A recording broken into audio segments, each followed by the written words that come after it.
Next നമ്മൾ പഠിക്കുന്നത് Java എക്സെപ്ഷനെ കുറിച്ചാണ്.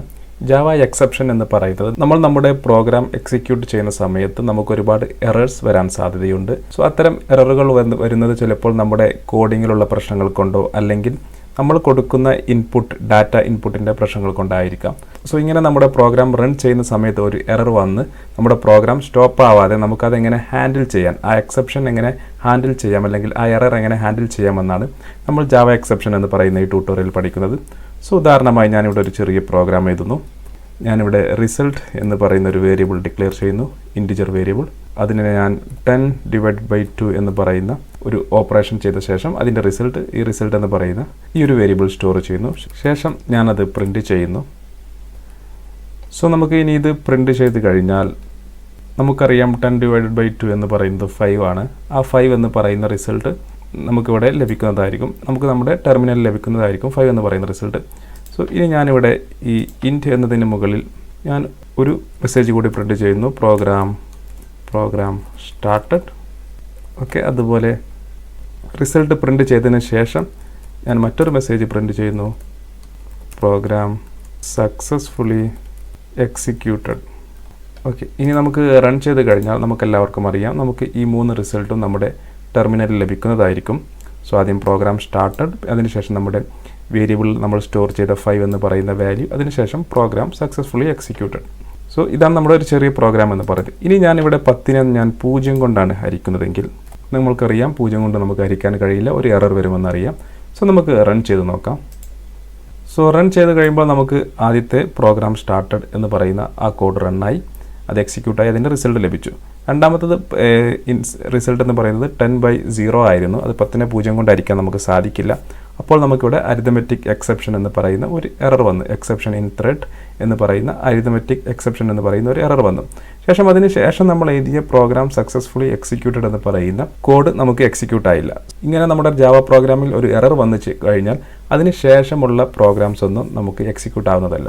സോ ഇതിനെ നമുക്ക് എങ്ങനെ ഹാൻഡിൽ ചെയ്യാമെന്നാണ് നമ്മൾ ജാവ എക്സെപ്ഷൻ എന്ന് പറയുന്ന ഈ ഒരു ട്യൂട്ടോറിയൽ പഠിക്കുന്നത്. സോ നമ്മൾ ഇത് ഹാൻഡിൽ ചെയ്യാൻ നമ്മൾ ഇതിൽ ഉപയോഗിക്കുന്നത് ട്രൈ ക്യാച്ച് എന്ന് പറയുന്ന ഒരു സ്റ്റേറ്റ്മെൻ്റ് ആണ്. സോ അതിൻ്റെ സിൻടാക്സ് എന്ന് പറയുന്നത് ട്രൈ എന്ന് എഴുതിയ ശേഷം നമ്മൾ കർലി ബ്രാക്കറ്റ് ഓപ്പൺ ചെയ്യുക, അതിനുശേഷം ട്രൈ എന്ന് പറയുന്ന കർലി ബ്രാക്കറ്റ് ക്ലോസ് ചെയ്ത ശേഷം നമ്മളവിടെ ക്യാച്ച് എന്ന് പറയുന്ന കീവേഡ് എഴുതുക, അതിനുശേഷം നമ്മളൊരു റൗണ്ട് ബ്രാക്കറ്റ് ഓപ്പൺ ചെയ്യുക. സോ നമ്മുടെ ജാവ പ്രോഗ്രാമിൽ ഒരു എറർ വന്നു കഴിഞ്ഞാൽ ഒരു എക്സെപ്ഷൻ എന്ന് പറയുന്ന ഒരു ഒബ്ജക്റ്റ് ക്രിയേറ്റ് ആവുന്നതാണ്. സോ ആ ഒബ്ജക്റ്റ് നമ്മളിവിടെ പാരാമീറ്ററായി കൊടുക്കുന്നു, എക്സെപ്ഷൻ. ഒബ്ജക്റ്റിന് നമുക്കൊരു പേര് കൊടുക്കുക, ഞാനിവിടെ EX എന്ന് കൊടുക്കുന്നു. സോ അതിനുശേഷം നമ്മൾ കർലി ബ്രാക്കറ്റ് ഓപ്പൺ ചെയ്യുന്നു. സോ നമ്മൾ ആദ്യം ഇവിടെ ചെയ്യേണ്ടത് ഈ ട്രൈ എന്ന് പറയുന്ന ബ്ലോക്കിനുള്ളിൽ നമുക്ക് എറർ വരാൻ സാധ്യതയുള്ള കോഡാണ് നമ്മൾ എഴുതേണ്ടത്. ക്യാച്ച് എന്ന് പറയുന്ന ബ്ലോക്കിനുള്ളിൽ നമ്മൾ ആ എറർ വന്നു കഴിഞ്ഞാൽ നമുക്ക് എന്താണ് കൊടുക്കേണ്ടത്, എന്ത് റിസൾട്ടാണ് കൊടുക്കേണ്ടത്, അതാണ് എഴുതേണ്ടത്. സോ നമുക്കിവിടെ നിങ്ങൾക്കറിയാം നമുക്കിവിടെ എറർ വരാൻ സാധ്യതയുള്ള ഈ കോഡ് എന്ന് പറയുന്നത് ഇൻ്റെ റിസൾട്ട് 10/0 ആണ്. സോ ഞാനത് അവിടുന്ന് കട്ട് ചെയ്ത് ഇതിനുള്ളിൽ എഴുതുന്നു. 2 കോഡ് ഞാൻ അവിടുന്ന് കട്ട് ചെയ്ത് ട്രൈ എന്ന് പറയുന്ന ബ്ലോക്കിനുള്ളിൽ പേസ്റ്റ് ചെയ്യുന്നു. സോ നമുക്ക് എറർ വരാൻ സാധ്യതയുള്ള കോഡ് നമ്മൾ ഇതിനുള്ളിൽ എഴുതി. ഇനി എറർ വന്നു കഴിഞ്ഞാൽ നമ്മൾ എന്താണ് ചെയ്യേണ്ടത്? സോ ഞാനിവിടെ എസ് ഔട്ട്, ഞാനിവിടെ എക്സെപ്ഷൻ എന്ന് കൊടുക്കുന്നു. എക്സെപ്ഷൻ നമുക്ക് എന്ത് മെസ്സേജ് വേണമെങ്കിലും എഴുതാം, division by 0 not allowed. So നമ്മളിങ്ങനെ ഒരു മെസ്സേജ് കൊടുക്കുന്നു, ഡിവിഷൻ ബൈ 0 നോട്ട് അലൗഡ്. അതിനുശേഷം നമ്മൾ ക്യാച്ച് എന്ന് പറയുന്ന ട്രൈ ക്യാച്ച് എന്ന് പറയുന്ന സ്റ്റേറ്റ്മെൻറ്റിൻ്റെ പുറത്ത് വന്നതിന് ശേഷം നമ്മൾ നമ്മുടെ അവസാനത്തെ കോഡ്, അതായത് പ്രോഗ്രാം സക്സസ്ഫുള്ളി എക്സിക്യൂട്ടഡ് എന്ന് പറയുന്ന പ്രിൻറ്റ് മെസ്സേജ് ഇവിടെ കൊടുക്കുന്നു.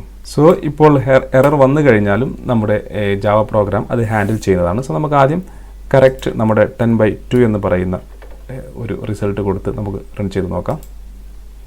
സോ റൺ ചെയ്ത് കഴിഞ്ഞാൽ നമുക്ക് ആദ്യം എഴുതിയ പ്രോഗ്രാം സ്റ്റാർട്ടഡ്, അതിനുശേഷം നമ്മൾ കൊടുത്ത റിസൾട്ടിൻ്റെ വാല്യൂ, അതിനുശേഷം പ്രോഗ്രാം സക്സസ്ഫുള്ളി എക്സിക്യൂട്ടഡ്.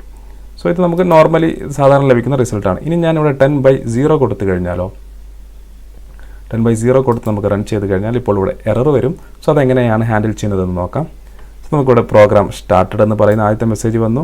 സോ ഇവിടെ 10/0 എന്ന് പറയുന്ന എറർ വന്നതുകൊണ്ട് തന്നെ അത് ഈ ക്യാച്ചിനുള്ളിലുള്ള സ്റ്റേറ്റ്മെൻറ്റ് എക്സിക്യൂട്ടായി. സോ അതിനുള്ളിൽ നമ്മൾ എഴുതിയിരുന്നത് exception division by 0 not allowed അത് വന്നു. അതിനുശേഷം നമ്മുടെ അവസാനത്തെ കോഡായ പ്രോഗ്രാം സക്സസ്ഫുള്ളി എക്സിക്യൂട്ടഡ് എന്ന് പറയുന്ന കോഡും റണ്ണായി. സോ ഇപ്പോൾ ഇവിടെ സംഭവിച്ചത് എന്താണെന്ന് വെച്ചാൽ നമ്മൾ ഈ ട്രൈ ക്യാച്ച് സ്റ്റേറ്റ്മെൻറ്റ് ഉപയോഗിക്കുമ്പോൾ നമ്മുടെ പ്രോഗ്രാം എറർ വന്ന സ്ഥലത്ത് അവിടെ സ്റ്റോപ്പ് ആവുന്നില്ല. അതിനുശേഷമുള്ള ആ എക്സെപ്ഷൻ ഹാൻഡിൽ ചെയ്ത് അതിനുശേഷമുള്ള കോഡും നമ്മൾ എഴുതിയ കോഡെല്ലാം റൺ ആവുന്നതാണ്. സോ ഇത്തരത്തിൽ നമുക്ക് ജാവ പ്രോഗ്രാമിങ്ങിൽ ഒരു എറർ വരാൻ സാധ്യതയുള്ള ഭാഗത്ത് നമുക്ക് ട്രൈ ക്യാച്ച് എന്ന് പറയുന്ന സ്റ്റേറ്റ്മെൻറ്റ് ഉപയോഗിച്ച് ആ ജാവ എക്സെപ്ഷൻ അല്ലെങ്കിൽ ആ എറർ നമുക്ക് ഹാൻഡിൽ ചെയ്യാൻ സാധിക്കുന്നതാണ്.